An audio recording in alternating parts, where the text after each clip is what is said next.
Bonjour. Il y a longtemps, j'ai demandé à un rabbin si je pouvais allumer des bougies pour l'entrée du Shabbat. Évidemment, personne ne pouvait me l'interdire. Cependant, me dit-il, sachez qu'un petit chez soi vaut mieux qu'un grand chez les autres. Sur ce, j'ai compris que la copie ne mène à rien. Mais cette petite phrase, un petit chez soi vaut mieux qu'un grand chez les autres, ne m'a plus quitté. Chaque vendredi soir, j'y pense et je cherche mon petit chez moi. Et puis je m'interroge sur le texte du prophète Ésaïe qui dit « Tous ceux, les étrangers, qui observent le Shabbat et ne le profanent point, qui persévèrent dans mon alliance, je les amènerai sur ma montagne sainte. » Qu'est-ce que cela veut dire pour nous, fils de l'étranger, observer le Shabbat? Je me permets de vous renvoyer à la vidéo précédente où je dis que entrer dans les mots de la Torah d'Israël est notre salut. Entrons donc dans ce bateau qu'est le 7e jour, pour nous aussi, gens des nations. Parmi les travaux interdits ce jour-là, le plus compliqué me semble-t-il, pour notre société moderne est de ne pas allumer de feu. Comme presque tout est électrique, motorisé, tout est paralysé et très compliqué sans allumer. En Israël, bien sûr, la société est organisée en conséquence et le respect du Shabbat est une évidence, comme le dimanche était autrefois pour nous un jour de repos. Interdit d'allumer le feu. Mais oui, mais c'est bien sûr, dirait le commissaire Bourrel. Là, une lumière jaillit dans ma tête. Une piste se dessine et je vous la livre telle qu'elle m'est apparue. N'allume pas de feu dans ton sein, repos, paix dans ta maison. Je m'explique. Pour les Hébreux, les travaux interdits le 7e jour sont ceux qui étaient nécessaires à la construction du temple. Bizarre, non? Or, nous savons, ou nous devrions savoir, que nous sommes en charge de notre propre construction. Nous sommes aussi, en principe, des constructeurs d'un temple en chair et en os, nous-mêmes, où la présence divine veut résider. Et donc, à ce titre, l'interdit s'adresse directement à nous, hommes, avec un grand H. Interdit d'allumer.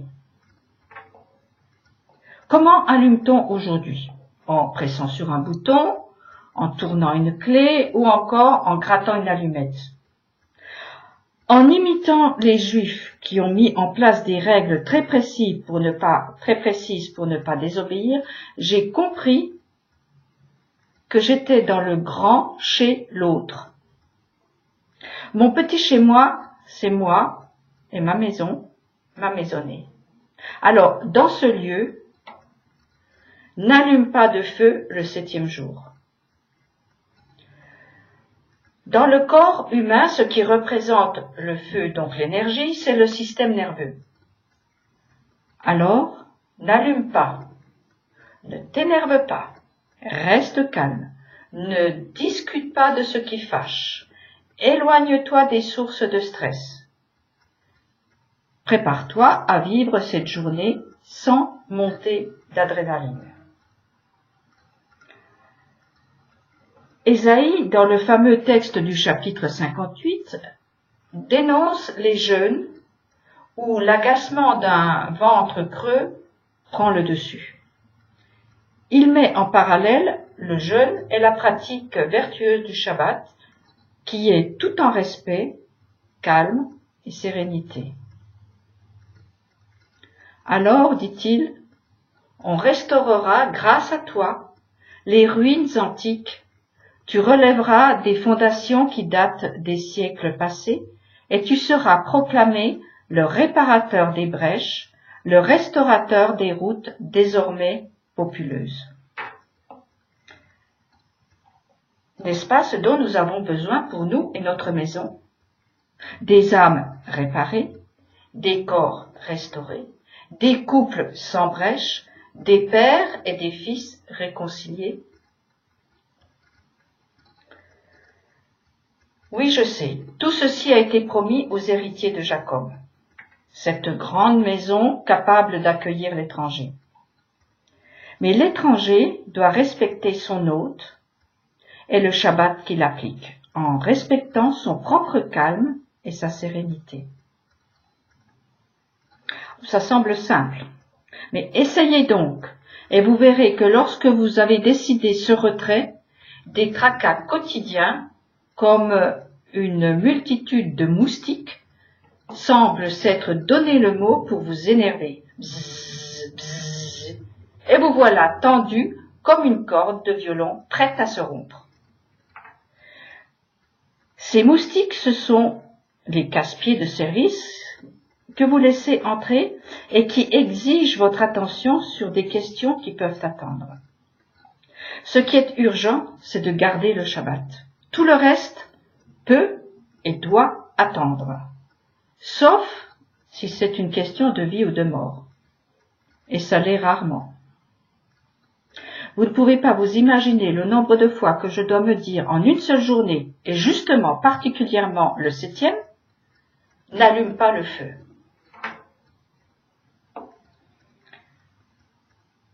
Rappelons-nous que le Shabbat est fait pour l'homme, pour sa construction et la construction de la société dont il est responsable.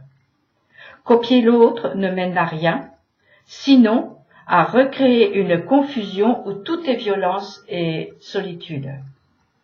Singer les pratiques des Juifs est improductif, voire destructeur. Chacun doit faire sa tâche suivant ses compétences, du mieux qu'il peut. Les nations, sous le vocable fils d'Adam, doivent apprendre leur métier, leur rôle, leur façon d'être, apprendre ou trouver comment respecter le Shabbat.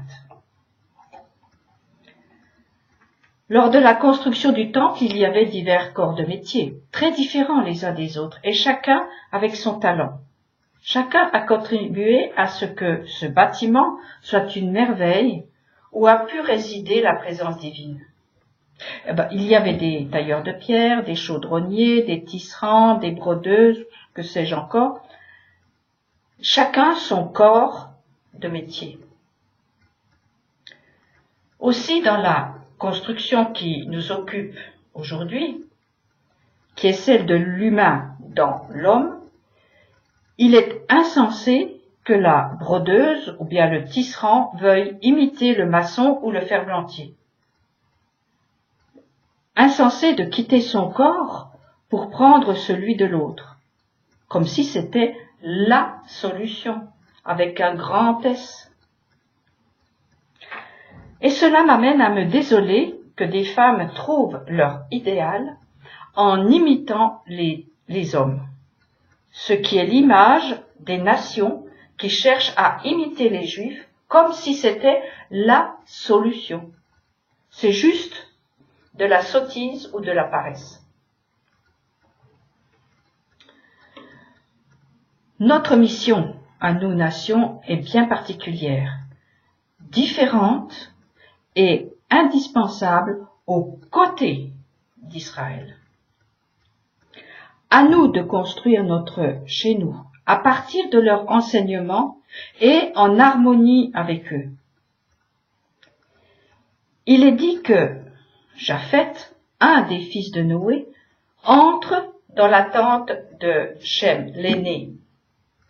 N'est-ce pas pour l'enrichir de sa beauté?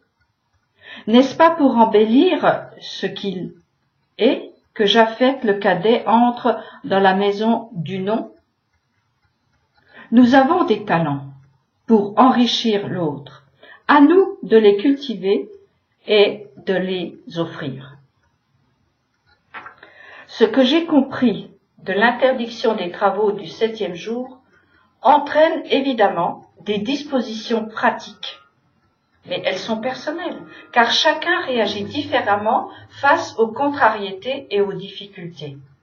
À chacun de s'abstenir de la compagnie, du geste, du faire, des mots, de ce qui risque de l'énerver, de l'allumer ou de faire bouillir un proche.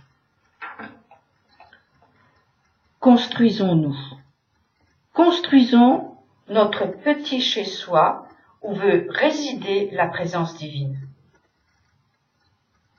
Cherchons les fils de soie dont est tissé le Shabbat et les parfums qui s'en dégagent pour construire une maison de paix.